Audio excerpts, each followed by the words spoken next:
અમારો જે 25 વર્ષનો અનુભવ છે એ પ્રમાણે ઘણી બધી એલોપેથી દવાઓ લાંબા સમય લેવામાં આવે ત્યારે તમારું વજન વધારી શકે છે.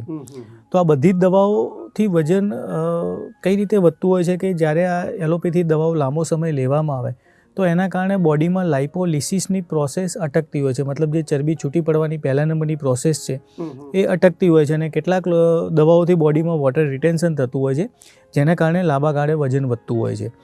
તો અમારો જે અનુભવ છે એ પ્રમાણે જ્યારે બીપી માટેની બીટા બ્લોકર દવાઓ લાંબો સમય લેવામાં આવે ત્યારે પણ વજન વધતું હોય છે. ડાયાબિટીસની કેટલીક દવાઓ કે જે ઇન્સ્યુલિનનું સિક્રિશન વધારે છે એ પણ કેટલાક પેશન્ટમાં વજન વધારી શકે છે. જ્યારે લાંબો સમય માટે સ્ટીરોઇડ લેવામાં આવે ત્યારે પણ વજન વધી શકે છે. લાંબા સમય માટે તમે કોઈ પણ પેઇન કિલર એલોપેથી દવા લો ત્યારે પણ તમારું વજન વધી શકે છે. કેટલીક સ્કિનની દવાઓ જ્યારે લાંબો સમય લેવામાં આવે તો પણ વજન વધતું જોવા મળે છે. કેટલીક સાયકેટ્રિક દવાઓ કે તમે ડિપ્રેશન માટેની, ઊંઘ માટેની, સ્ટ્રેસ માટેની દવાઓ લાંબો સમય લો તો પણ વજન વધતું હોય છે.